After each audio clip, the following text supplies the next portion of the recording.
This is awesome. Go, y'all. So I'm going to say and welcome everyone. We do have a public comment that's on the docket for this morning as well. So rich risings to all. Welcome and Happy New Year. It is my great honor and privilege to welcome you all to our first meeting of the year as chair of the Nashville Davidson County HUD Continuum of Care. As we embark upon this new year, I am filled with immense gratitude and for the dedication, passion, and resilience each of you bring to our collective mission to end homelessness in our community. Reflecting on immense progress we've made, it's clear that our strength lies in our unity and collaborative spirit. Together, we face challenges, celebrated successes, and continuously work towards creating a more equitable and just society. As we step into 2025, let us carry forward this momentum with renewed energy and unwavering commitment. This year holds fresh new opportunities and possibilities for us to collaborate, innovate, advocate, and implement impactful solutions collectively. Let us continue to leverage both the lived and professional experiences within our community, fostering all-inclusive dialogues, and strengthening our partnerships to ensure that every individual has access to safe, decent, and sanitary affordable housing as defined by HUD. I'm super thrilled to announce 2 new cooperative housing opportunity nonprofits that are making significant strides in our community. I just got to visit Mom's Bloom House. It's in Jolton, Tennessee. It's still Davidson County, and I'm a very proud founding board member. Dr. Lister of Vanderbilt Women's Health is super passionate about expectant mothers, their families, and flowers. As a physician, she sees how social drivers affect pregnancy outcomes. Their mission is to provide supportive housing for pregnant women through a farmer and florist social enterprise. I got to visit the land and the home that is being remodeled right now and gearing up to take its first residents. They are asking for sponsors for each room for the families. 3 bedrooms, and the common areas can be sponsored as well. Southeast Center for Cooperative Development, who support workers in shared ownership and control through the development of cooperatives and enterprises in Nashville and throughout the Southeast, alongside MFX Ventures, Andy Zhu, and he's on both of our HUD COC housing opportunities and PET committees, collaborated to provide housing solutions that will foster barrier-free community and sustainability for its primarily justice-impacted residents. These organizations bring fresh perspectives and innovative approaches to our collective efforts, and I'm excited about all the potential collaborations and impact we can achieve together. Thank you so very much for all of your hard work and dedication. I'm excited to see what we will achieve together in the year ahead. Let's make 2025 a year of transformative change and hope. Our January remembrance list will update and be read with the February names as the list has not arrived at this time. We'll still observe the moment of silence. And please note when we're doing attendance to speak into your mic or for any commenting as well. So welcome everyone, and let's get started. We do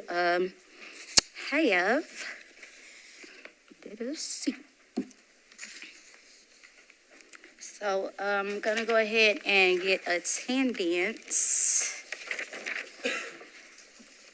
And like I said, if you can make sure to only tap your mic once. Let's start off with that statement.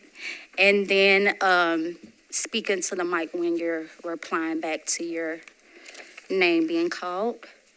And I have myself, and also please name if you have a conflict of interest as well. So for myself, I'm present, no conflict. Pastor Stephen Handy. Present, conflict. Okay. And I have Deidre Nicole Childress. Liz Mallard. Present, no conflict. Okay. Jamie Villegas. Present, no conflict. Dr. Exadria Inslee. I'm going to get that right if I did not. Actually, you did. Present, no conflict. I'm so excited about that. India Punjagar. Present, no conflict. Okay. Drew Freeman.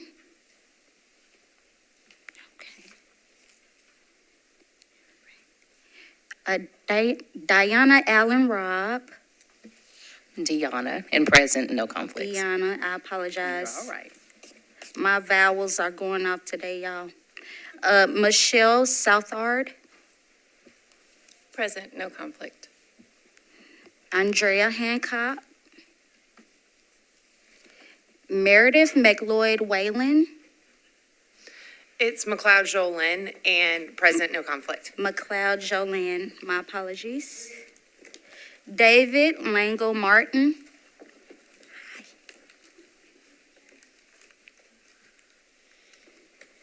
Okay, Councilman Jordan Huffman. Present, no conflict. Councilwoman Courtney Johnston. Present, no conflict. Councilman John Rutherford. Present, no conflict. And Rico X. Present, no conflict. Adam Henson. Present, no conflict. Ashley Horton. Okay, and I see Mr. Drew. Lizzie Goddard. Okay. Laura Ward. Present, no conflict. Angie Lawless. Present, no conflict. Okay. Jaha Martin. Present, no conflict. Okay, and our non-voting advisor, April Calvin, is present, and I don't see Miss Susie today. Susie told me from MDHA as well. And so if we can, just do a moment of silence for our names that we don't have today to call out, but we will have them for February, and it will make the list seem longer like it was at the end of the year, but it's not longer, it's just in addition. So if we could just take a moment of silence.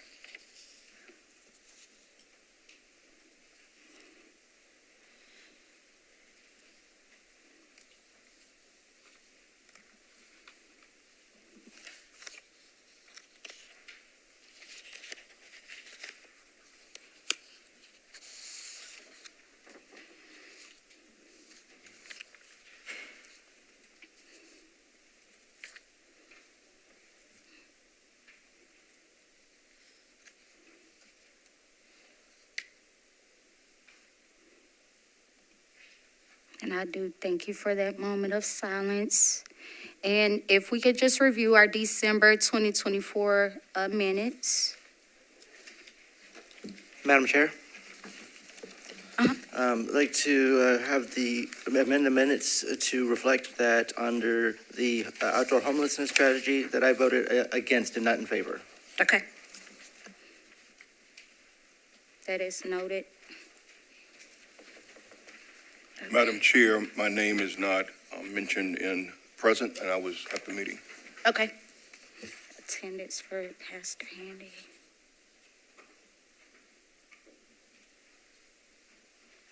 Thank you for those amendments. Are there any other? I don't have any myself. And we can go to the public comment. The person that signed up was Miss Dee Dee Bird. If you could approach the podium and just touch the button one time. And she's going to be commenting on the pick count methodology that we have on the agenda today. Let's see, I would have gotten that wrong. Thank you, John. Dee Dee Bird here. I'm a citizen of Davidson County, lifelong citizen. I live in District 35. My question is there a way for us to follow the movement of the pods through legislation and through council to find out what the holdups are so we as a community can support the movement forward of the pods? My other statement I want to make is there's an individual at Richland Park on the west side who, after extensive outreach work, is still refusing housing. So our question to the Homeless Planning Council is that is a gap that we are finding after I've been doing this for 4 years. What would our next step be? It's obvious that we do not want anyone arrested. We need them to be cared for if it's an addiction or a mental illness problem. We have pathways for that have been established by the Office of Homeless Services. But we feel that maybe having an arena like the pods, an area like the pods where they just need a place to sleep. They don't want to be in a high rise. They don't want to be in a community. You know, they're solo flyers for the most part, and that's the way they want to stay, that this might be an option for them. So we are going to start tracking the movement of the pods and would like to know how we can do that as a community. Thank you. Thank you for that, Ms. Didi. I'm going to refer to Office of Homeless Services and/or Metro Legal for the answer back to that, the best answer. I don't particularly have that answer, but lived experience-wise, I can attest to exactly what Ms. Didi said. Some people don't want to go inside, so I'm gonna leave it to the experts to answer. We will have more information on that coming soon. I don't want to misspeak, because, yeah.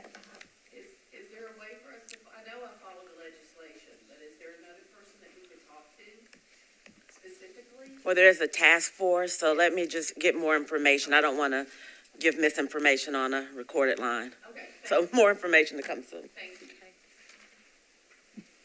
Okay, thank you for that. And we will go into our update section, which is gonna be Director Calvin again anyway. So I'll give her the mic. Thank you all. So we are in cold weather season. I'm still a little sleepy here, so bear with me. There was a one pager that went out as a press release that discussed cold weather shelter. The Office of Homeless Services, our team, for the first time ever, is operating the cold weather overflow shelter by ourselves. Cute little boutique of about 30 individuals trying to pull this off, and it's going well. All right, thank you. We are at 15 days of sheltering. We're averaging about 200 individuals per night. And currently, this week, we are expected to be open an additional 7 consecutive nights, possibly 14. I just don't like to look out that far. So we have extended hours for this week. Normally, we are open from 7 p.m. to 7 a.m. We extended hours till 10 a.m. And during the week that we feel is feasible, because Room in the Inn, we help with funding day shelter opportunities. Libraries, community centers are open so that it's not overtaxing to our team that is working day and night at this point in time. Weekends, we will revisit that for this Saturday and Sunday, just because we know libraries and community centers are not readily available. So more information to come on that soon. And there is a newsletter that we drafted, and it just has kind of like some closing end-of-year data. This is the first time that the cold weather shelter data is actually entered into our HMIS database. And some really great facts. You know, we look at the population that comes, and by sight, they appear to be a lot older than they actually are, definitely because of living in the elements, unfortunately. The average age is actually 48.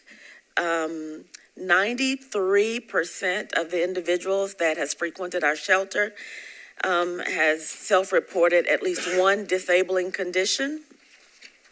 About 44% of them are not connected to any services. So any other service providers don't really have a housing track. So that was really startling for me.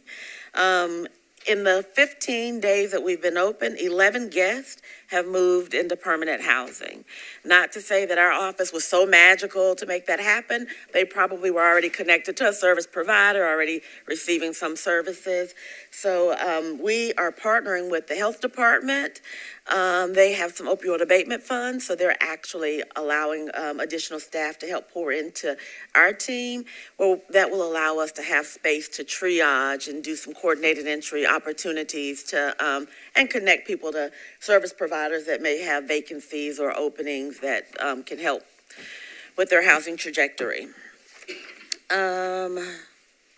We closed out 2024 with a wonderful homeless memorial sponsored by Open Table and other service providers and people with lived experience.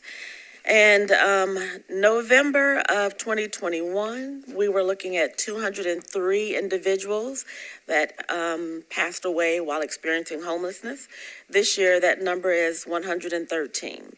So that's a 45% decrease in people that passed away throughout the year while experiencing homelessness. I know there's some robust efforts with working with the health department, the coroner's office, MNPD, just to be able to track some of that information. Another great number to highlight would be our low barrier housing collective. We are live and up and running with a tool called PAD Mission that allows service providers to find units that are available to people, and it has different criterias, right? It would show if they're accepting vouchers, if they're lowering barriers, what side of town they're on, has contact information. So much easier tool for service providers to utilize to help people in their housing journey. One thing to note there, 2021, we had 147 locations that would provide housing to our unhoused individuals. This year we have 327. Yay. More work to be done, definitely, more work to be done. The Affordable Gap loan, we have expensed all of the $25 million to multiple organizations or developers, let's see. 1, 2, 3, 4, 5, 6, 7, 8, 9, 10 different developers, and total, the Affordable Gap loan was to bring on 930 units of total it brought on 930 units of Affordable Gap loan units that are accessible. And for people, those that are dedicated to people experiencing homelessness, 182 are dedicated to those that are experiencing homelessness. The initial goal was 120, so it feels good to say that we exceeded that goal. And then last but not least, just the overall numbers as it relates to people housed throughout the year of 2024. For the last 3 years, we've hovered around 2,000 people being housed throughout the year. This year it was 1912. And 47% of those that were housed actually came from places not meant for habitation. 32% came from emergency shelters. And, those are the two numbers that HUD, throughout our COC competition, that they really like for COCs to use those funds for.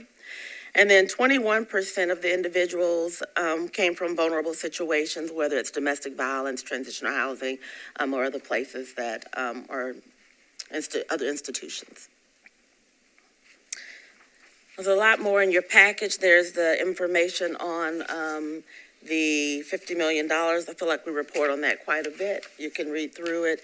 If you have any other questions, then I'm available. Yep. When you're saying, talking about the the housing inventory, are those units that are currently open, or are those just units that are marked as low income units? So the number you're asking, which number are you asking for? It says low barrier housing inventory. Are those open units, or are those just units that are marked that they are low So income? the low barrier housing, those are actual locations, not units. Okay. So here's a great number. 327 locations are available to provide housing to individuals experiencing homelessness.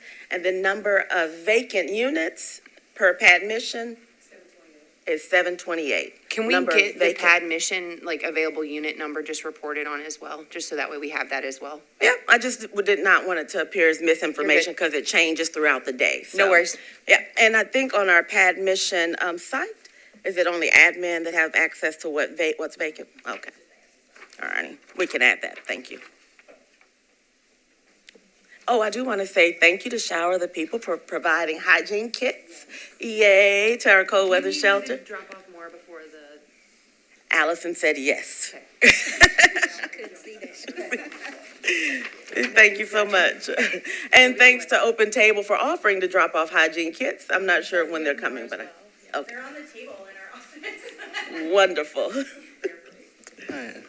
Director Calvin, just a question around churches. And during this time where it's cold weather, are we leveraging those spaces? Because we know that churches have some of the most underutilized space on the face of the earth. And so how do we create partnerships? Because like downtown Nashville, instead of people wanting to go to Room in the Inn, they would rather come to our facility because we have relationships there. And what we're hearing when they go to those places, they can't sleep at night because people are stealing and fighting. So have we leveraged churches, or is that a strategy that we're thinking about in terms of these cold nights when we have the space and we probably have the volunteers, but we just need the coordination?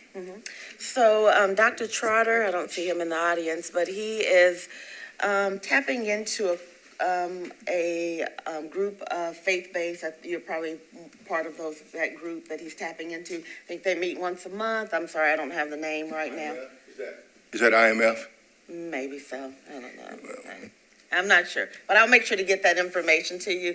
He's tapping into several, even the health department is a part of a coalition of faith-based, and we just had a conversation last night about that. I think as we look to, we have 15 days of sheltering in the past. Metro Social Services last year had 40 nights of sheltering, and the year before that, 41, I believe. So as we're looking for the second half of our cold weather shelter season here, we are looking to expand those services and even building that for years to come. Jamie? Director Calvin, I wanted to see if we had an update about the interim housing site at Roadway Inn. Thanks for asking, Jamie. So we just wrapped up a round of, we extended an RFP. We wrapped up a round of negotiations with 4 organizations. We've hammered that down to 3, and we're currently working and pressing hard with Metro Legal to get 3 RFPs approved. And I'm not sure, I guess because the RFP process is concluded, I can name those organizations at this time? Yes. Affirmative. One is Launchpad to continue to extend the services that they have. The second is CCF to continue to extend the mobile housing navigation sites. And the third is Hospitality Hub. Hospitality Hub out of Memphis, Tennessee will move here to Nashville to expand their services. So we're excited about that. They had a super strong contract, and we are pushing pretty hard to get these 3 pieces of legislation through Metro Council on the 21st of January.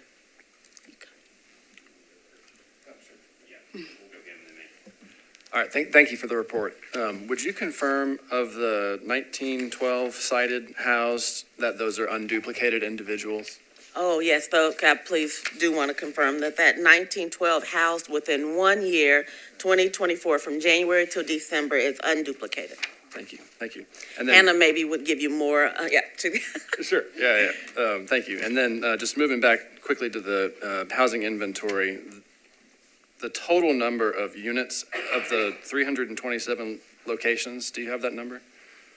Yeah, it's a pretty large number that's probably misleading because that out of that 327 locations, it's not only dedicated to those experiencing homelessness. So maybe it's like out of 327, it's about 10,000 units that's in their overall portfolio, but it's not only dedicated to homelessness, so I typically don't give that number. What we could give is the number of units vacant, so that allows, out of the 700 Right. that she said was vacant, so that would allow for service providers to know what they can apply for.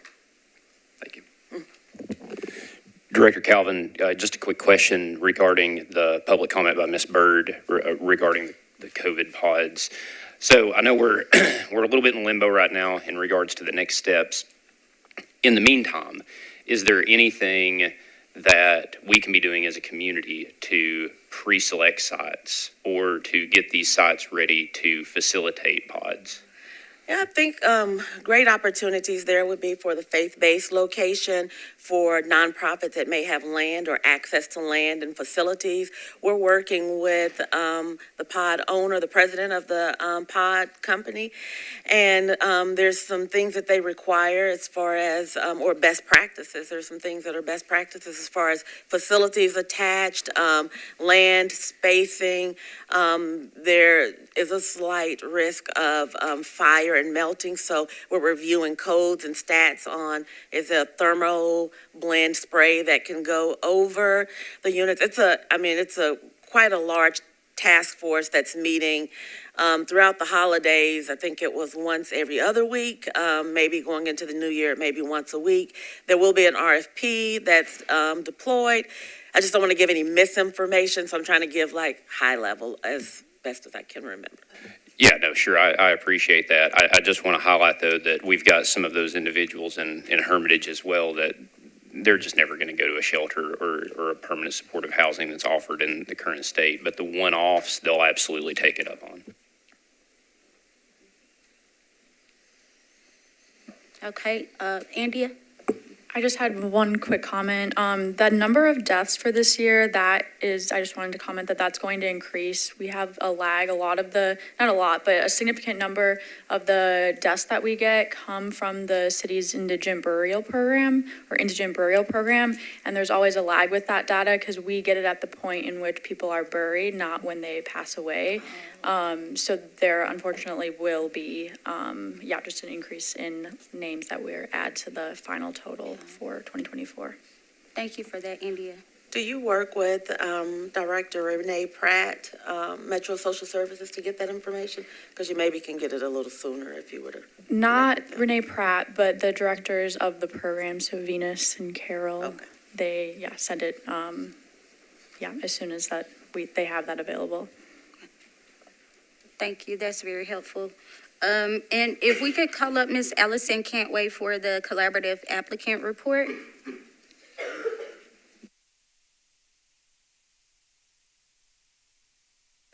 Okay, thank you, Jaha. All right, everybody, well, Happy New Year. As y'all know, 2024 was a very big year for the collaborative applicant. So in October, as you well know, we submitted the big COC application for the community. In November, we submitted the COC builds application. We're still waiting to hear on the status of both of those. And in the new year, it's going to be really exciting because HUD is moving to a 2-year NOFO cycle. So we won't have to do the full, I know, it's fantastic news. We won't have to do the full application this year. There will be some sort of application or something that has to be submitted. HUD has not fleshed that out yet, but it will be substantially less, which is wonderful for everyone. And that really opens us up to be able to provide more monitoring to the community, more technical assistance to the community, making sure that these programs are being run really well. So we're very excited about that. That's going to be a big change for every community throughout the country. Another update is the planning grant, which is the grant that is associated with the collaborative applicant position. I am pleased to say that the planning grant has come in from HUD, been signed by HUD, went to MDHA, been signed by MDHA. And so now it is currently resting here in Metro. We are working with, because as you all know, for Metro to receive any sort of grant, it has to be approved by council.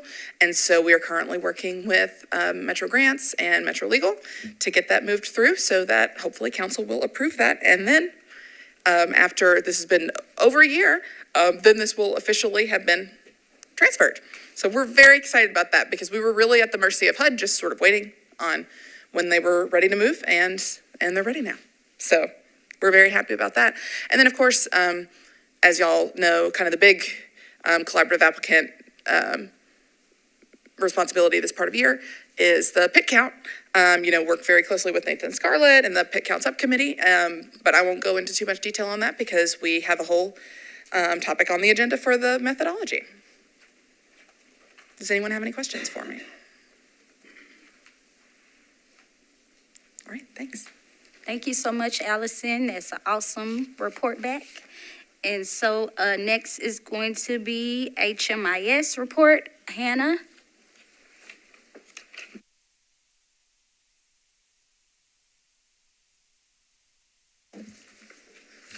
Great. Hi, everybody. We are looking at our monthly report for the year 2024, so the past 12 months. 3,098 people experienced homelessness in Nashville in the month of December. That was 2,640 households, which was 245 families. That included 344 children in those 245 families. I know someone asked about that last time. And 2,395 adult-only households. Over the past 12 months, 10,874 unique people have experienced homelessness in Nashville. Below that, we have our new section. Because we have data from the Metro Cold Weather Shelter and the National Rescue Mission as a part of HMIS for the past couple of months. We are, for now, reporting on that separately as we make sure it all makes sense, and then we will incorporate it together soon. So in December, there were 669 people served by the Metro Cold Weather Shelter from those, I don't know how many nights it was, like 10 or something like that. And at the National Rescue Mission in HMIS, we have data from 1,666 people who experienced homelessness. Going to the next page, 9% of the people who were homeless in December were veterans, and 7% were youth aged 18 to 24. 1,369, or 44% of people, were experiencing chronic homelessness.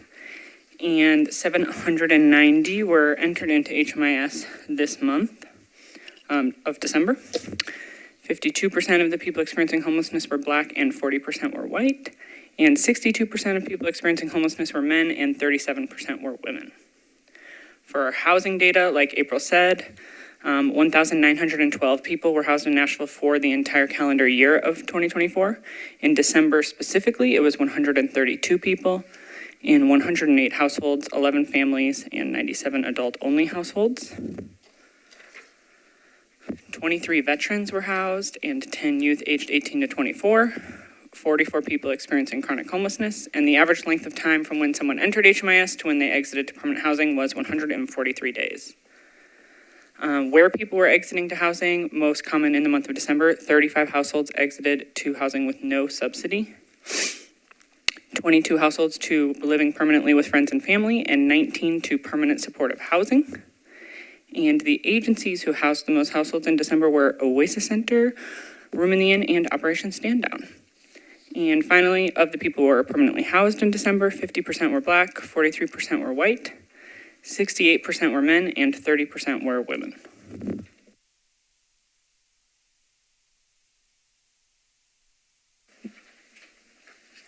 Any questions about the data? Okay, you could go ahead. You know, I've got a question for you. I always do. One thing I'd really be interested to see trending is the average length of time from HMIS entry to permanent housing. Is that possible to get that month to month? Yeah, we can probably just send it to you after this because it's on every report. So we already have it. So Cool. yes. Thank you. I did have a question, and you could go next, Mr. Drew. But I was just wondering, with the Nashville Rescue Mission data, is that including the women's shelter as well? Yes, it includes all the programs at the National Rescue Mission, so both of their emergency shelters, as well as all of their transitional housing programs. Okay, thank you. Councilman, you could go ahead. Drew, sorry. No, that's good, that's good. I apologize. Thank you, I appreciate that, putting the numbers of kids there. What was that number again? 344 children. That's what I thought. Is there any way we can have that added to the report so we can track that? Yeah, okay. I just forgot and remembered this morning, good. So I looked it up for you. I appreciate that, all right. Thank you so very much, Hannah. And the last report or update is going to be Ms. Raquel with the CLC overall updates. Good morning, everyone. We had a lighter month in December. Some of our committees didn't meet due to the holidays or kept things fairly simple, and so I'll try to keep things fairly high level. Our nominating and membership committee, so they'll be meeting again next week, and they'll be talking through some of that legislation that we talked about in December regarding the potential formation of the Homelessness Planning Council, non-voting members, attendance, and things like that, as well as working on other issues such as trainings, and that'll also come up with some other committees. We are hoping to relaunch our governance and charter committee. They haven't met in quite a while, and they do have a new chair that I know Kenitha announced last month, and so hopefully they'll be meeting this month. If anyone wants to dig into that charter committee meeting, please let me know, and I can make sure you get included on the emails. Our Housing Opportunity Committee did meet in December. They had a robust conversation, and they're working both on a needs assessment when it comes to housing needs for people experiencing homelessness in Nashville, as well as trying to track housing models. And so if y'all have any suggestions of creative housing models that should be explored in Nashville, or data or other types of information that you think should go into the needs assessment, feel free to connect with Jamie or myself. The Data and HMIS Oversight Committee will be meeting again later this month. They are not yet ready with that HMIS Policies and Procedures Manual. They're waiting to hear back from Metro Legal and to finalize some of the suggestions that y'all had shared in November. And so hopefully that'll come back on one of these agendas in the coming months. It was originally planned for this meeting, but we just didn't have it ready in time. We'll be talking about the point in time count shortly. The Shelter Weather Outreach and Prevention Committee first wanted me to thank y'all for passing the outdoor homelessness strategy. They're excited to be able to move forward and dig into some other topics. So they'll be really leaning further into talking about weather response, as well as mapping out the landscape of street outreach in Nashville. If you know street outreach organizations that might not be on our radar, people that are going out onto the streets to engage with some of our folks, feel free to let us know, because we'd like to be able to kind of catalog who's doing what areas are being covered properly, and what types of services are being provided. The Standards of Care Committee met yesterday. They've been focusing a lot on standard trainings to be expected of specifically continuum of care funded organizations, but hopefully encouraging that across the community. And so they've been working closely with both Allison and I to figure out a potential calendar of trainings for 2025, as well as how to set expectations in the standards themselves for what a provider agency should be trained in. And then their next month of work will also be focusing on expanding out into specifically standards related to referrals and like transition of services. And so again, if anyone is interested in tapping into that conversation, feel free to let me know, and I can add you to the emails. One other big update is that our Equity and Diversity Committee met on Monday. They've been working on a racial equity training.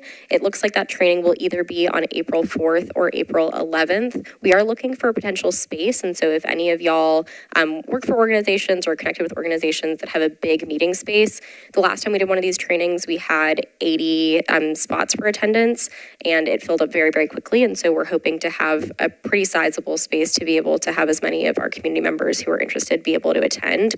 They're also hoping for this next wave to be more intersectional and also walk away with more tools that organizations or community members can take back into their decision-making capacities. And so more to come on that. And then they'll be digging back into the anti-discrimination policy. It is not ready, and it'll probably have to go out for public comment before it comes to this body.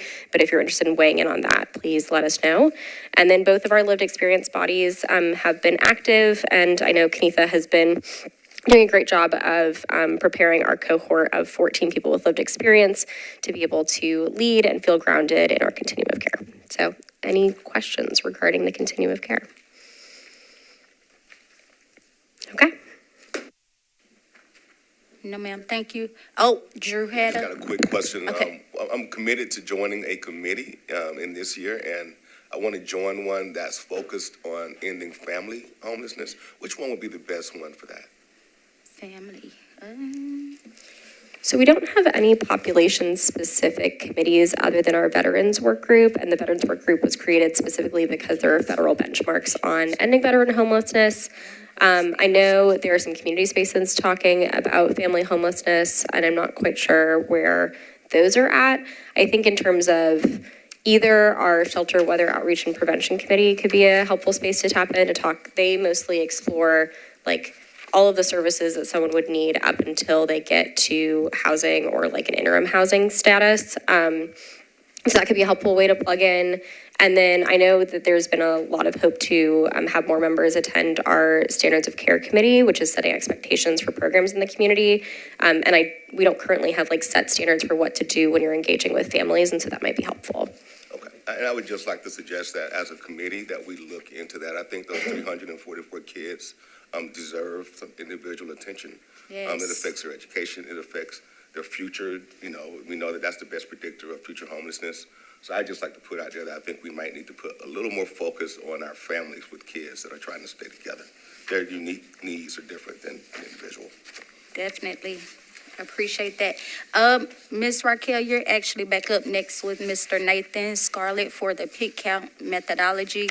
They're going to discuss before we go into moving any motion towards voting on the pick count methodology. Thank you. Hey, good morning, everyone. Happy New Year. My name is Nathan Scarlett. I'm the outreach specialist with People Loving Nashville now. So just want to talk a little bit about the point in time count, pick count. HUD mandates that every cities in the U.S. do the point in time count in the last 10 days of January. So we've identified Thursday, January 23 as our day to conduct the pick count this year. And with the backup January 30th.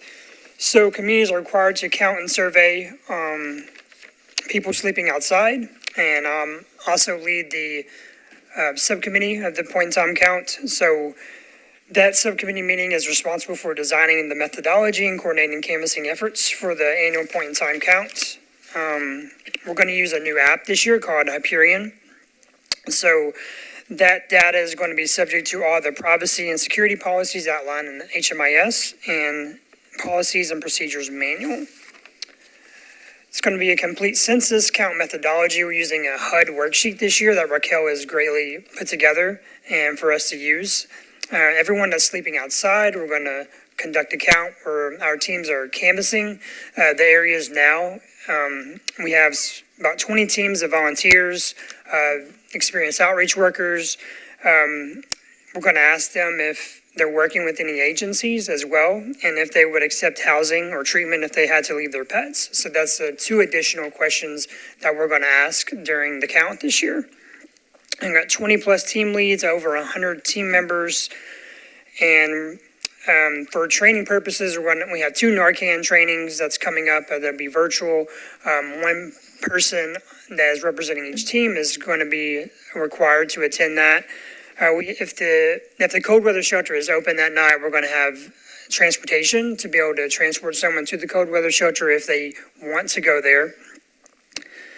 And this year, for the first time since 2020, we're going to start at the Nashville Rescue Mission, the men's campus, and where the mayor is also going to speak and say some words as well.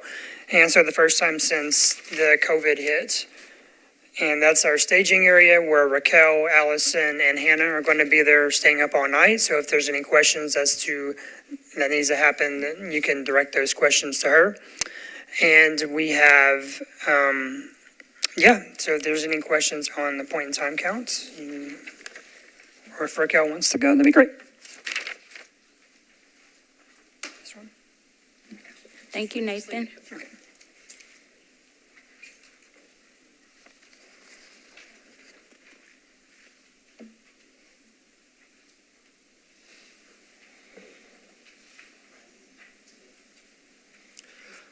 Madam Chair, I would like to move that we approve the 2025 point-in-time account methodology.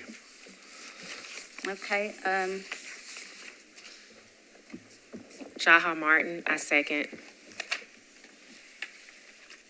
okay, and then we will move to discussion. Anyone have any? It's pretty straightforward. I think it's very well put together. Yeah, thank you for the report. I have a question. Do we have a comparative city that we partner with in learning how to do these things better? That's a great question. Hannah, have we looked at other cities? I know, so this methodology is fairly similar to what we've done in years past. And HUD doesn't require you to do a complete census. It's kind of a best practice. And so Nashville has been doing the complete census methodology for years now, just because we have enough volunteers to be able to cover the whole city. So other communities will do kind of like a random sampling, which is not a good picture of like who is actually in your community. It's very difficult to like randomly sample, but that's more common, especially in like our rural areas. So most of the rural areas in Tennessee, they're not covering every single block in their region. Because we just have Nashville and Davidson County, we're able to do the complete census. And I know HUD recommends that, but outside of that, Hannah, I don't know if there's other cities that we've like directly compared ourselves to. Okay, not anywhere in particular. Yeah.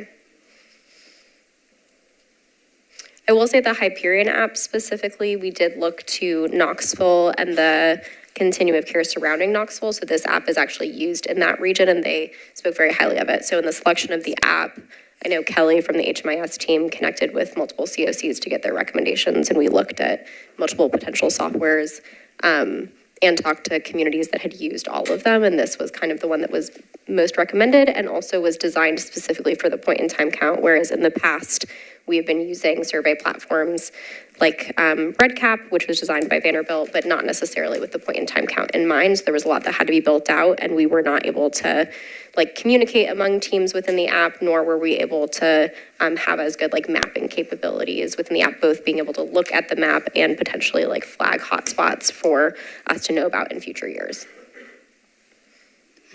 Does that answer your question? It's an answer. Okay. It's okay. Thank you for that. Is there any further discussion to be had before we vote? I was expecting a longer conversation, y'all.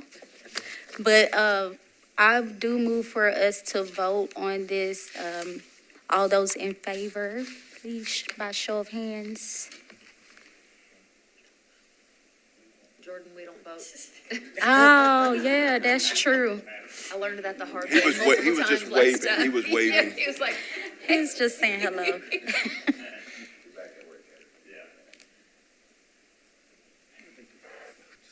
But it's unanimous that the pit count methodology that has passed by vote of the HPC. So we'll go to the next. Y'all, we are doing really good on this agenda. So downsizing the Homeless Planning Council is new business, which is really old business, but we're back at it being kind of new. And so discussing that amongst everyone and what your thoughts might be on that. And we're going to also continue this, speaking about it when we are at the Homeless Planning Council retreat. We are looking for early February, around that first week of, I don't know the specific date yet. If Raquel could help me with the particular date, but we were looking at, I believe it's the 6th or the 7th, which is the first Thursday or the first Friday in February. So if anyone has specific preferences or knows that they will not be available either of those days, please let us know. I think the current hope is for it to be at least a half-day retreat. okay. So keeping that in mind, you could go ahead.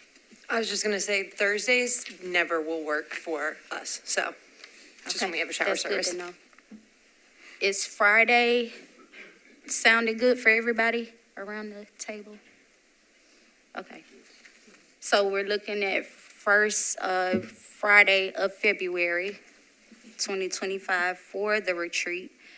Any comments or thoughts on downsizing the Homeless Planning Council?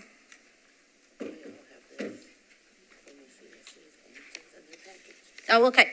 If you could refer to your packet, it has the comments from the general membership meeting where we all did an exercise where we put down our thoughts and they were formulated into a document.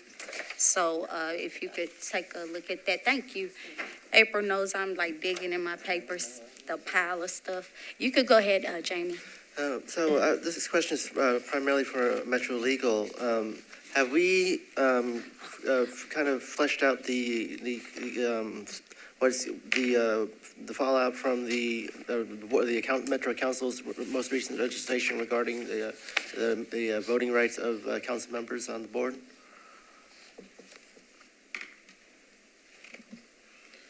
I mean, the legislation prohibits the council members from voting, which was what was just discussed a moment ago.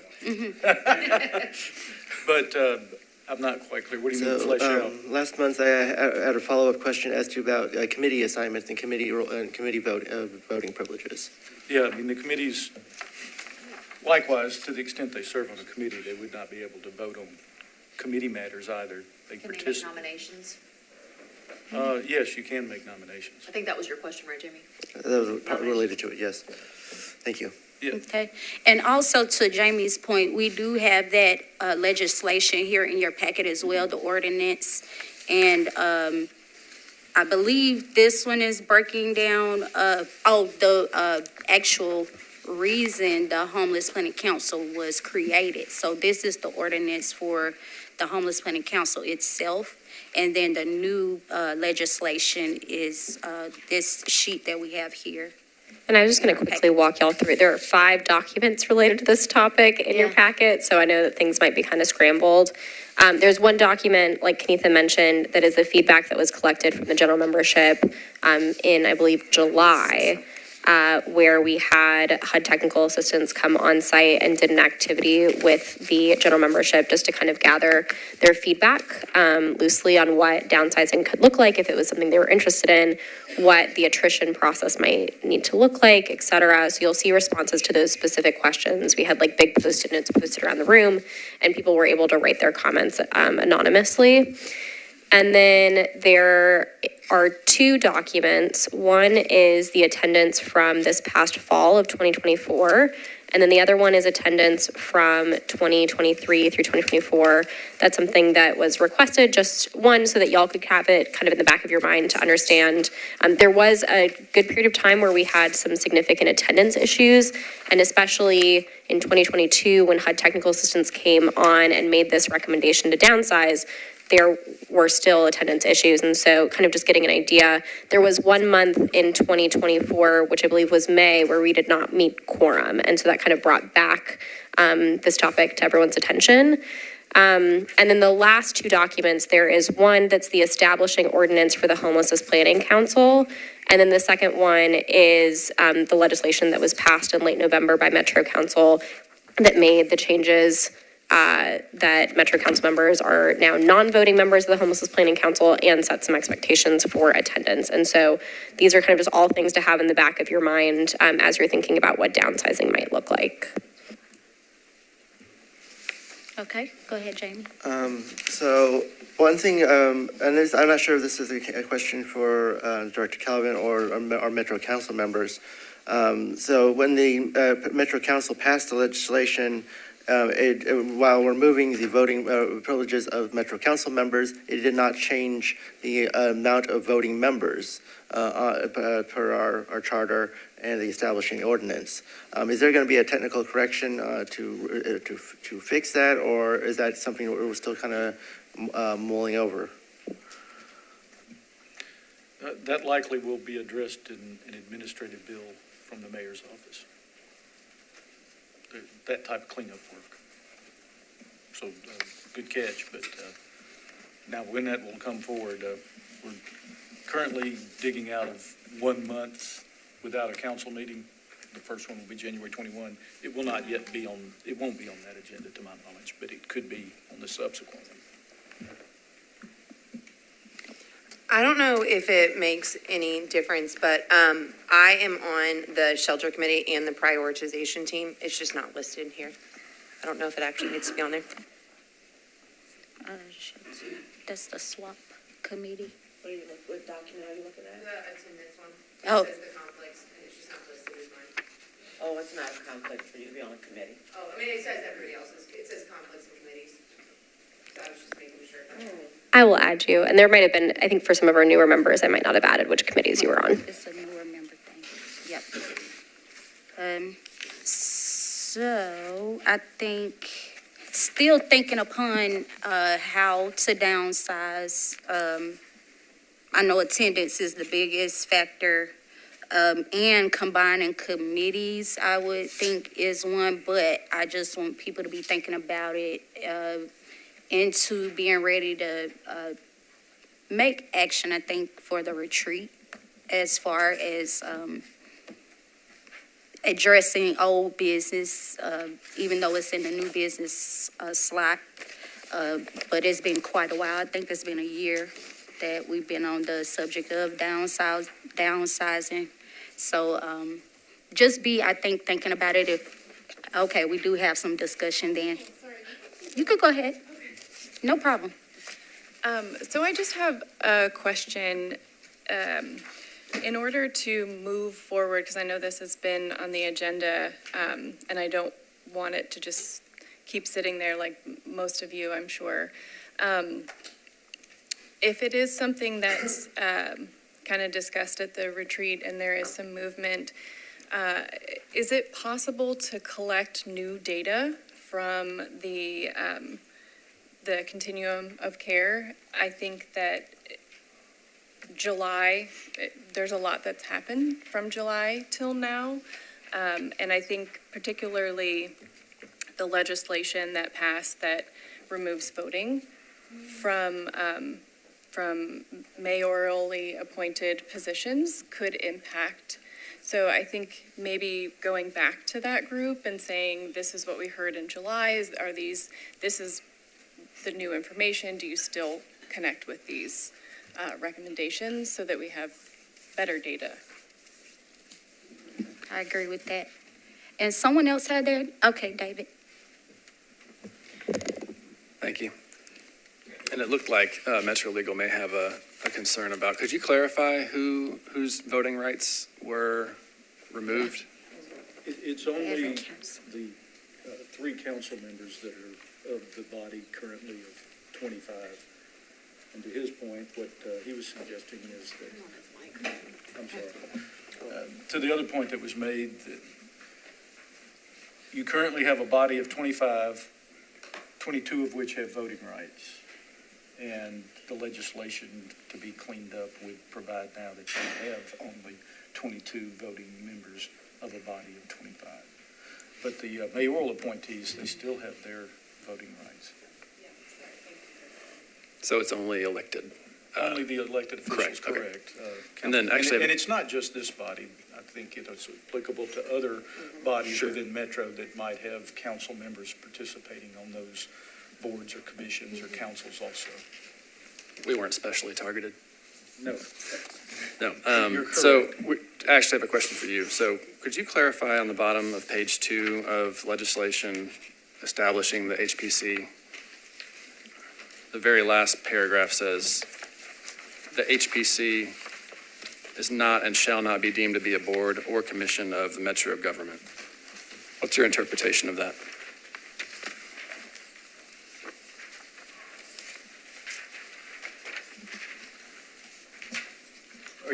Are you referring to 2.144.040? Correct. Yeah. That's referring to what previously existed, which was the Metropolitan Homelessness Commission. That no longer exists. So is there comparable legislation? Or is there a definition of this body, I suppose? Well, you're in the legislative materials that establish this body as well. In 2.144.020, that's what established this body. And though you are not a board or commission of Metro, you are a council of Metro. The Homeless Planning Council is. So you're still a metropolitan administrative body. You're just not named a board or commission. You're named the Homeless Planning Council. So in other words, 144040 applies to this body as well? No, we're not a board or commission, but we are a council. You're not a board or commission because you're named something else. But it's not essential to have that stated because it's nomenclature. For that organization that no longer exists, because the Metropolitan Homelessness Commission predates the Homeless Planning Council. So it was just a temporary measure while parts of it were consolidated into what you now have as the Homeless Planning Council. Appreciate that.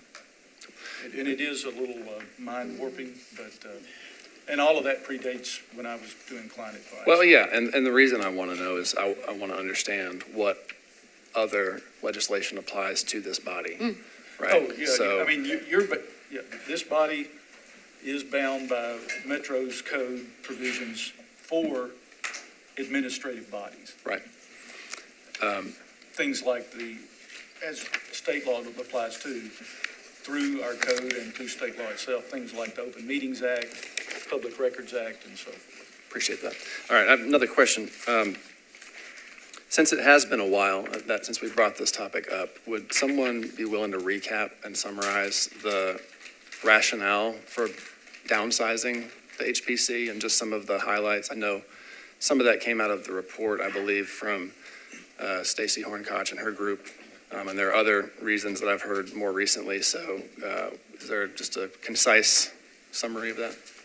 Yes, I can start, and I think Raquel gave a great overview. It actually started with our HUD TA before Stacy Hornkoch, Heather Dillashaw, the ICF, I believe, is the HUD TA group that kind of started this initiative. And there was four things really that they were working on, but two was how to downsize our number of committees, because we had too many committees. A lot of people were being stretched thin, going to multiple committees, and, and then anyways. So the second was to downsize our Homeless Planning Council, just because in best practices, they had not seen a board or a council this large. And if we were struggling with attendance issues, and meeting a quorum, those were two of the main factors for that, along with not being best practice to see a committee this large. And that started early on, and then there was Stacy Hornkoch's assessment of where we are as a community. And then we had Cloudburst as far as HUD TA as well.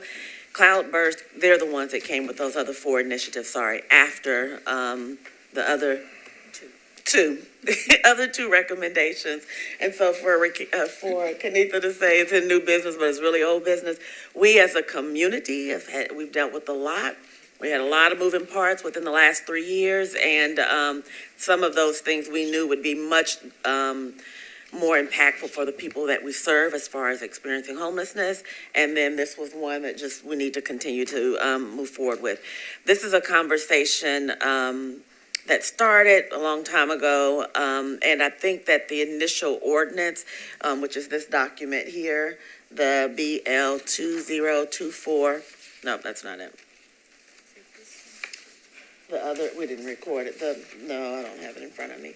But the ordinance that established this to be a board or a council, I think initially it was designed by combining two, the Homeless Commission, and then the other board for the CLC, and by combining the two, I think at that point in time, the easiest was to add all of those members together and then to revisit that. We have just never went back to revisit that. And so attendance was the main rationale, and being able to meet a quorum to conduct business. Thank you. Yep. Comment on that. So, Kenitha, did you have another? Oh, just wanted to make sure I didn't miss it. So a lot of the feedback that I'm seeing from the COC has to do with representation. There was a lot of emphasis, it seemed not to be reductive, but focusing on elected service as opposed to appointed members of this council, and diverse representation that reflects the demographic makeup of our community. And so I'm wondering, if attendance is the main driver of downsizing, what are the various ways that we could address that? And is downsizing the best strategy? Are there other strategies that could preserve some of the opportunity for representation, for broad, diverse representation while, addressing the concern of attendance or meeting a quorum. So there's a nominating committee that really digs into this once a year towards I'd say, coming this spring. And we've decided that that meeting should happen more than just once a year, should happen multiple times throughout the year, looking at the demographics of who we actually have on the board, who would we want to heavily start dating before it's time for nominations so that we can invite them to meetings like this so they would be informed of the process. Looking at the demographics of the community of Nashville.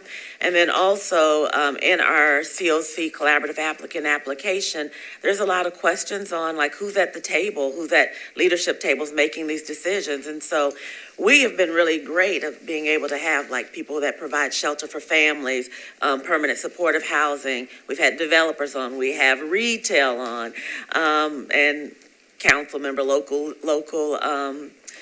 government as well. But some of the things that we've not done so well would be including people from like healthcare industries, or we have some from education now. I think that in the past, there's a spreadsheet that has all of the buckets of targets that we should hit to help have a robust leadership team. And this year, they did really great at getting a slate of individuals where one person maybe hit 3 or 4 of those buckets of needs for us. So like there may have been one with lived experience and a developer, or lived experience and working for, the health department or other initiatives. And so I think that utilizing the nominating committee to help make sure we have a broad spectrum, and one person doesn't just represent one, like I'm not just an African-American female. I'm not just a mom that's empty nesting now. But one person can achieve a lot of those accomplishments. And so I think that's a tool or an initiative that we should, urge our nominating committee to help move forward with. Thank you, Councilwoman. So I just want to know what the plan is. When you say we've had this is an old topic, but yet it's a new topic, I think it's because we don't ever pull the trigger to say, okay, we're going to have this conversation once and for all and take action, because it's going to require legislation to actually change this, because what's in the law has to be changed. So that's a council-driven action. So just want to know if we have that plan of, okay, in March, we're going to have this meeting. We're going to take the feedback from the COC from July, or whatever it is, the feedback that we're going to take, and say, okay, this is what this body thinks we should look like. As far as so I want the answer to that question, but I also want to say, 25 people is a lot. And Nashville in general has a lot of boards, commissions, councils, whatever you want to call it. And I know that the mayor's office specifically, just in general, not just with HPC, but the mayor's office that is tasked with most of those appointments or nominations has a constant struggle trying to find people to fill those roles. So when you are really struggling to find people to fill the roles, that's when you also find people that don't really care so much about that, and they're doing it as a favor or whatever. So then you have those attendance issues. I think we have an opportunity to not only downsize to make it more efficient, but to also really, as April was saying, to identify what types of people from types of environments or organizations that we want to have sitting at this table in this group because of their wealth of information and experience and all that. I personally don't care about the voting rights of the council or not on these bodies. I think it will have an impact on attendance from those folks, because when their voice at that point doesn't matter to a certain extent, I think we're going to have some challenges there. And this is obviously new legislation that we're going to be dealing with. But I also think that the voice from council members is really important, because we have a different perspective. We have feedback from our own districts. We get involved in projects in a different way to help our specific districts or the county at large. And so losing that voice, I think, is gonna be a detriment. But anyway, but I do support reducing the number. I just think, a smaller, tighter body is gonna be more efficient. But anyway, what is the plan? not only the voice and the ear, right? The voice, the ear, the heart, all of that we need from Metro Council. So the plan is the retreat. Our retreat is where this body will be able to speak to the work and the next steps. And then March, having another workshop with maybe a combined, this body and the general membership, so that we can have a complete package to be able to share with any of our council members. Well, we have their ear to be able to share, because they would need to sponsor something that will open the ordinance in order to move forward with whatever those recommendations are. So the COC information we would have the retreat in February, then in March, like maybe combined workshops and work initiatives, whether it's during the general membership and or our homeless planning council time, depending what's on the agenda, so that we can then lobby our ears of council members in order to move forward with sponsoring a piece of legislation to with whatever those decisions are. We have already had a couple of conversations with the health and safety chair on, this is what we're doing and this is where we're at as far as gathering this information, and brief emailing with the vice mayor as well to ensure that they understand the work that we're about to undertake. Also in the mayor's office, David Rosenberg, former council member, he's received a lot of this information, whether it's from the HUD TA and their recommendations, the information that came from the COC general membership, and any other information that we have, so that he can have a package to share with our council members on what will be workshopped as a community decision and how to move forward after that. We had Miss Lizzie first.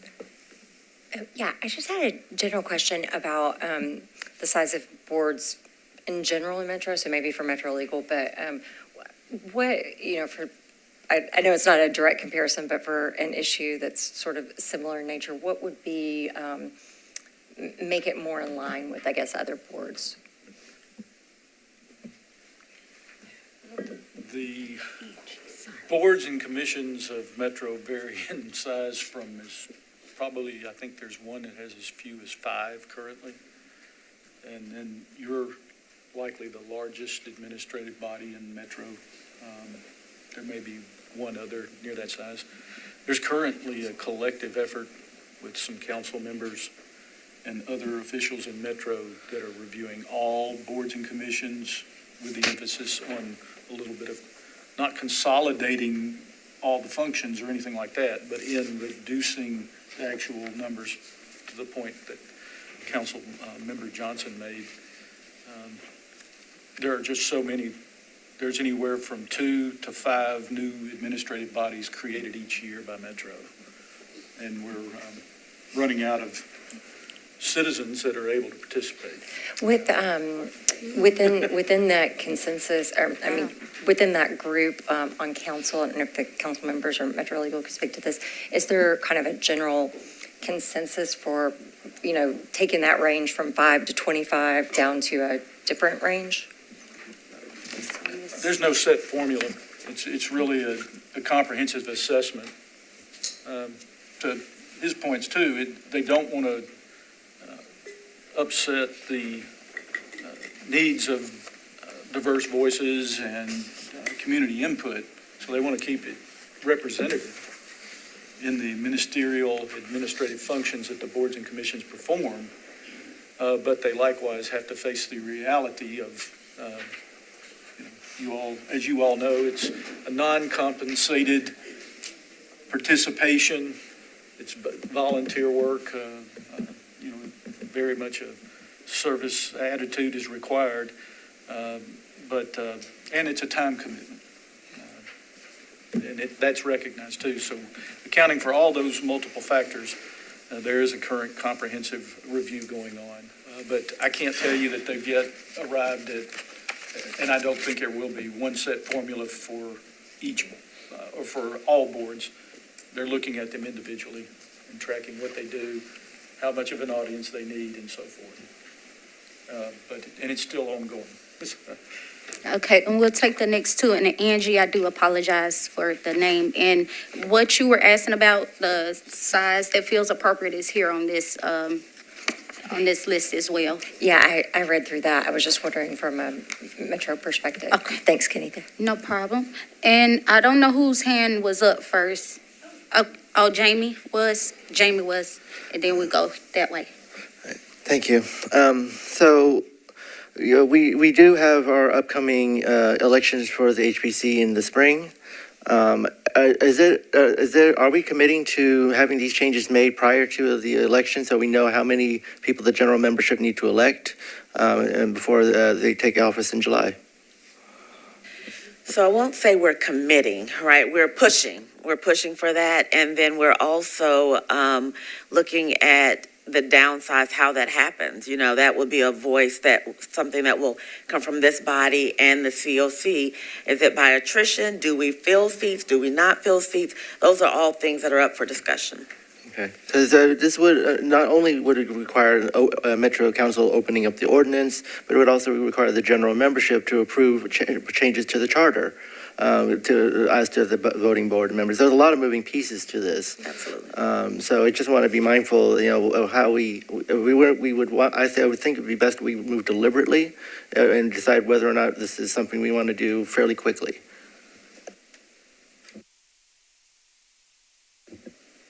Sounds like we need another committee. I'll be very, very quick. That was a joke, by the way. I won't share it.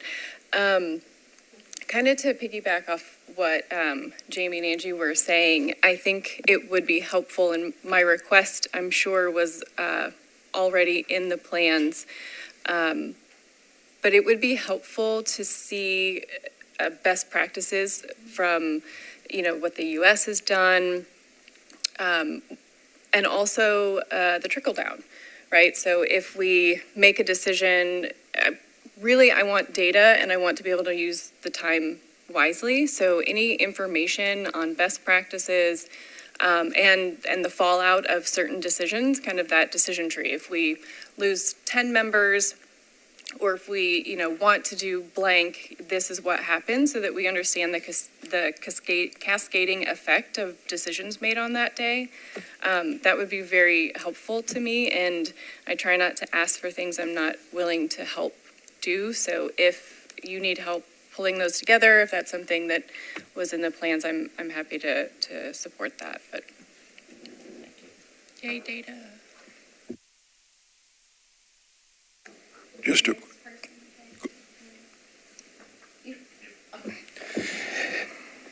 So I'm making these comments just from a pure standpoint of just bringing something up now that I'm not a voting member. So the recommendations to downsize came from HUD. They derive from HUD. So I want y'all to think about that as we are considering reducing this. Now, I'm not saying that it will affect future federal funding, but I don't see how they wouldn't take it into consideration. We've received $50 million in federal grants. Other cities that are comparable to us, such as Austin, Texas, have received twice that, which makes me think that we're still open for more rounds of funding. So as we're deliberating this, I just want you to keep that in mind and how much of the overall budget over the last couple of years that $50 million has taken up.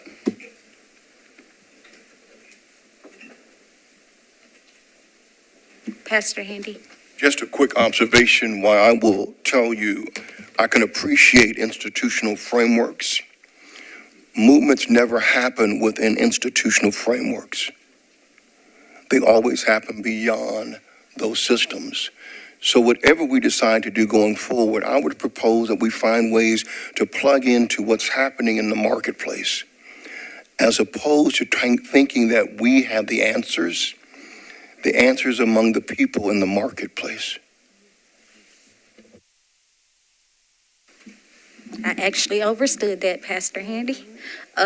So it looks like we've come to an end of a discussion on this matter. To pick it back up at the retreat with more information and ready to move it forward from there to bring back to this body to go further into what we're going to do as a body. So I'm going to go ahead. I don't know if there is any other business. If anyone has anything, I open the floor for that. If not, we're going to go ahead into our story of progress, and that will, following that, be where we adjourn. And so Nathan Scarlett from Loving the People, right? People Loving Nashville. Excuse my jumbled brain, but story of progress, you can go ahead. Yeah, good morning again, everyone. And yes, so wanted to briefly discuss and explain the story of progress with Tanya, Lee, and Rastus. Lee's not feeling well today, so he wasn't able to make it. So I met, and I wanted to show some visuals as well. So on the projector here, I know it's hard for you sitting over there to see. I think it's good to get visuals so we can help me present this a little quickly and better. Lee and Tanya became unhoused and living outside in January of 2022. And before then, they were living in a trailer and with your husband who passed away. And he wasn't forthcoming with him saying he had paid the rent when he passed, so they had a lot of back rent. And because of that, they were living outside after that. And so where they resided, I put it on the screen here. So this is the Madison area. This is in 2023. I have my laser point here. In 2022, this was the building that was going on. And so that it was all woods back in 2022. I met them in April of 2022. It was a good little hike. And went back in May of the same year. And as I was trying to do the VSBDAT with them, the housing survey, we could hear bobcats that were tearing down trees. And so I gave them a place to relocate. Oh, Raquel, if you would go to the next picture. Today, this is where that looks like, of where they were in April, May of 2022. So it also gives a visual and enlighten of whenever we're building in our city, the people that we're working with, this is what happens. The next photo, I encourage them to camp out up here. This is Vietnam veterans, so going up towards Hendersonville. This spot here, this wooded area, is where I met with them again. I lost contact with them in May of 2022, picked back up in April or October 2022. So Raquel, if you go to the next slide, this is what stands in that spot where I directed them to sleep outside the second time. So from there, if you'll go to the next one, this was the spot where they were in 2022. So in 2023, where I met back up with them as I was doing field supervision with my then supervisor, Kenneth Smith, who's now at Park Center, we were doing field supervision in this area here by Old Dry Creek is where they were. And if you go to the next slide, in October of 2023, this is the new housing that's being built currently. So during that time, it took a solid year for Lee to kind of trust me. He realized I was there to help and wasn't there to someone to do any harm. And so he started to trust me. And when I did the VSBDAT with them first time in November of 2022, they scored an 11. And then when I re-engaged with them in March, I was doing office hours at the Madison Library. At that time, I worked at Mental Health Co-op as a lead outreach specialist for 11 years. And they were coming to me once or twice a month and meeting with me. And I told them on March 28th of 2023 that by the end of the year that I would have you housed. I would get you a Section 8 voucher. I would have you in permanent stable housing. And so it was a reminder to me and to everyone that's maybe a parent that to your kids and says you're going to do something. I wasn't able to live up to that. And that was heavy for me. And I've expressed apologies for that many times. So, our words matter when we work with the people that we're working with. And so it's important. So they kept meeting with me during that time, and we at the Madison Library once, twice a month, and so continue building a relationship. And then if you go to the next one, if you all remember what happened, December 9th of 2023 was the EF2 tornado of winds of up to 131 miles per hour that went through Nashville, Madison, Hendersonville, and you'll go to the next one. This is what was left of their encampment. And if you watch the YouTube video, you can see the NES power plant exploding in Madison, and they weren't there at the time, thankfully, but they were close. They were on a bus or in a shelter. If you go to the next slide, and this is what was left of where this is the picture that came from Lee. Next picture, and this was the semi truck that was wrapped around the. Holes all over around there. There's been a trailer thing there by Lowe's, and all those trailers were wrapped around trees. They took them 2 more weeks just for a company that came out just to pick up the trailers that were everywhere. Yeah, so when that happened on a Saturday, on the Tuesday, I went out there to look for them, and then the police wouldn't let me come through. So I was pretty frantic and scared. Finally got in touch with them and know that they were alive and provided some survival outreach supplies to them. So they continue to meet with me once, twice a month at the Madison Library. Tanya wasn't able to work because a lot of the employers wouldn't allow her to work with Rastus, and so we connected her with the Park Center Support Employment Program, with the Park Center Sewer Program. She did her over 6 months of mental health treatment at mental health co-op, and finally, in July of last year, got her disability approved. And I want to also backtrack to, because they had to move 3 times, and because of surviving the tornado, think about the trauma that they had to endure just from being outside, not having enough housing options. And because of that, I redid the housing survey, the VIASPDAT, and she scored a 16, which is significantly higher. So moving, they were eligible for Section 8 voucher in April. And finally, it took a while, but got it in July, and had them connected with Park Center and moved them in August 7. So if you go to the next slide, it gives, if you all like data, you all like HMIS, this is what it looked like. April, May, lost contact 2022, October, November 2022, picked it up. So someone, think the councilman asked, how long does it take someone to get housed earlier? So March 28th of 2023, August 7 of 2024.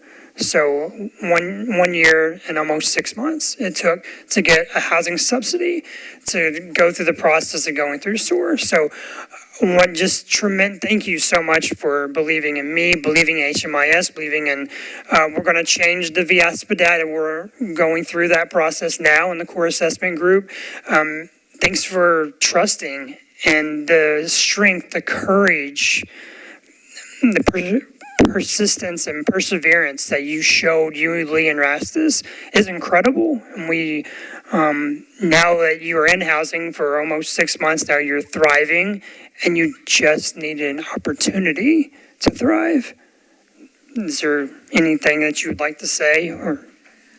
No, it's a little man that was getting into housing.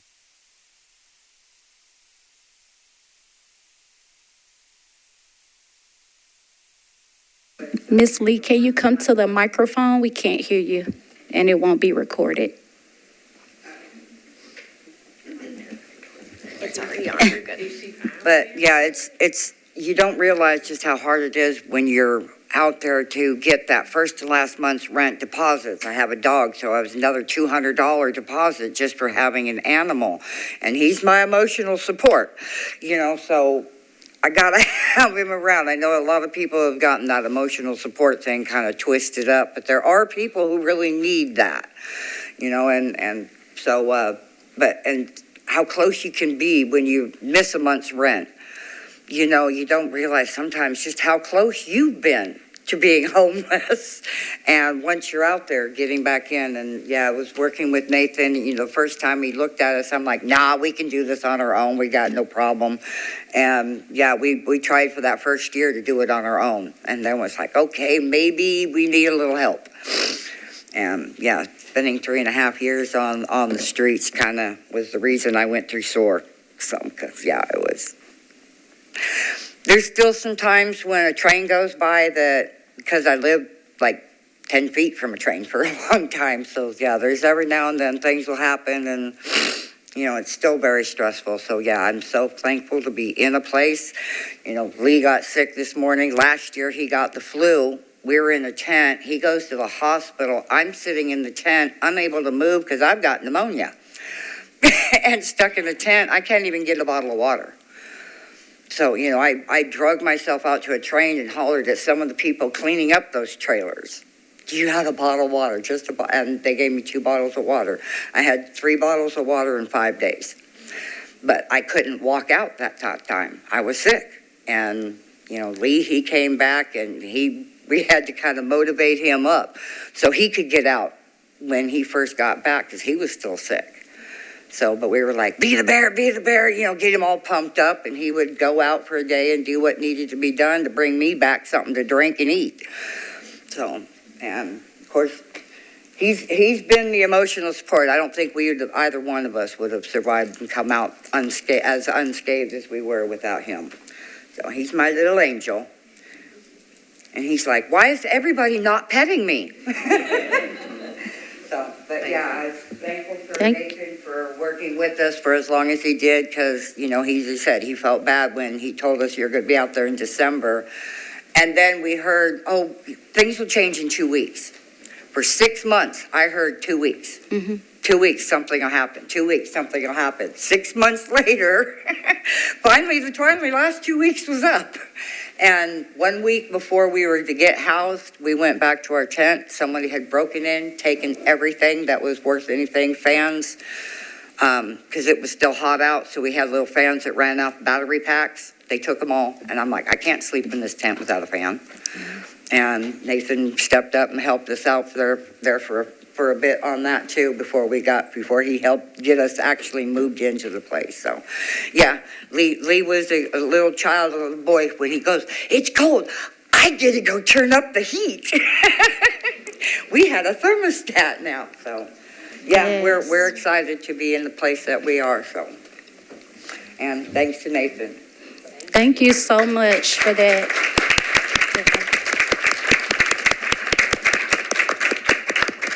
That was a beautiful story of progress, and there's so many stories out there, and that's why we're sitting here to do this work, to make it a priority and expedite the way people are able to get into services and back into homes. So thank you so very much for that, Nathan and Tanya. And how do you say the dog's name? Rastus too. So I am moving to adjourn the meeting. We got a lot done today, very robust meeting in Director Calvin's words. So enjoy the rest of your day and have an awesome month, everyone. Thank you.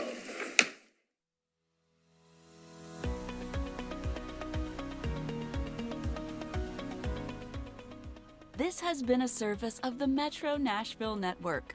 If you would like to see this presentation again, or for more information on this and other programs, visit nashville.gov.